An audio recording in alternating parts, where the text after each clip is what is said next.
Okay, so just to be clear here, we're talking about the largest recorded lynching. There have probably been bigger, but they weren't recorded because, well, why would you?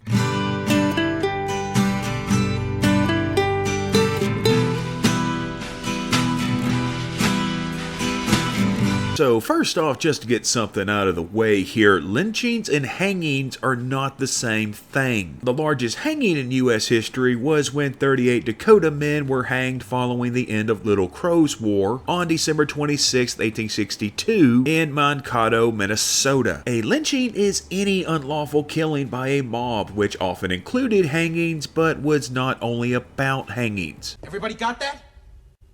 Anywho, we're going to New Orleans in 1890, which, much like today, was a multicultural city. They had seen an influx of Italian immigrants, mostly because things weren't going too great back in Italy, and workers were needed for the local plantations. This led to quite a bit of anti-Italian sentiments, with even the mayor, Joseph Shakespeare, saying that, and I quote, "Italians were the worst classes of Europe, Southern Italians and Sicilians, the most idle, vicious, and worthless people among us," and claiming that they were without courage, honor, truth, pride, religion, or any quality that makes a good citizen. Why is this so important? Well, because on October 15th, 1890, New Orleans Chief of Police David Hennessy was attacked while walking home from work and shot several times. He chased after the shooters, firing back until he collapsed, and when he was asked who attacked him, he supposedly answered, "Dagos,"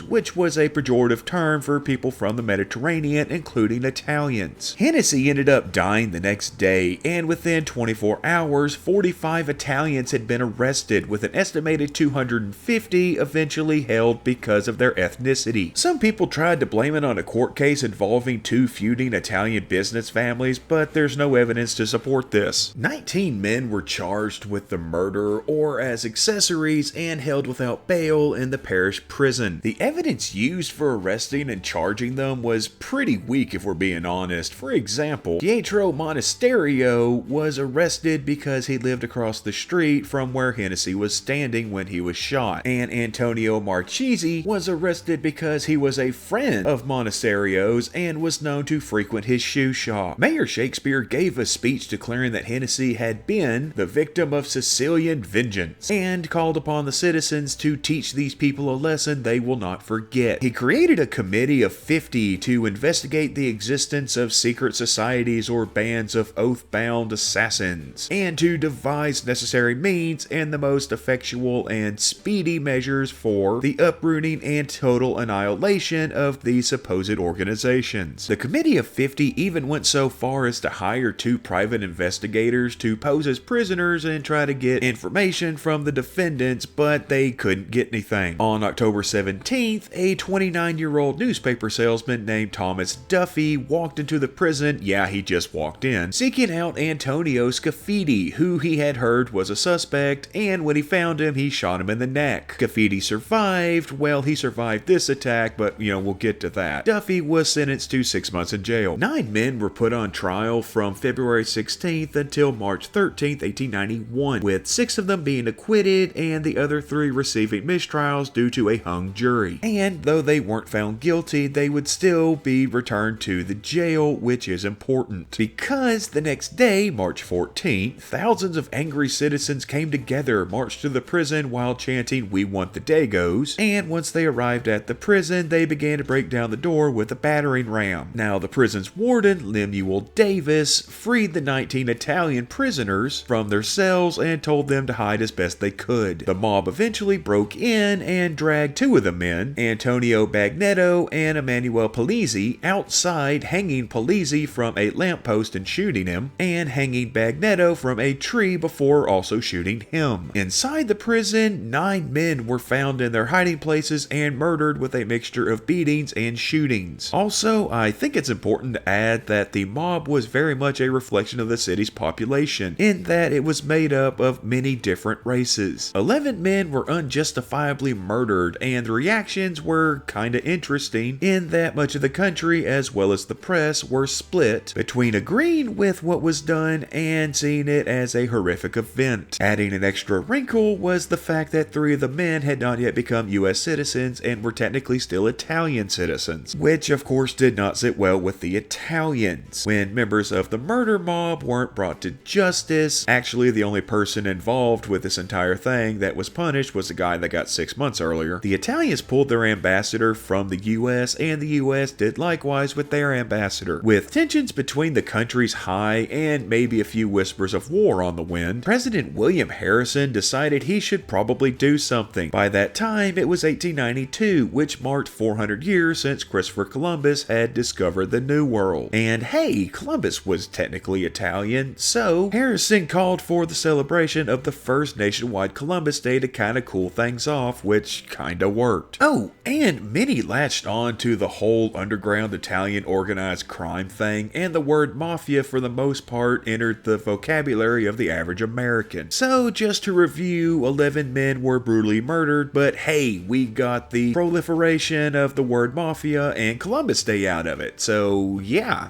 like and subscribe.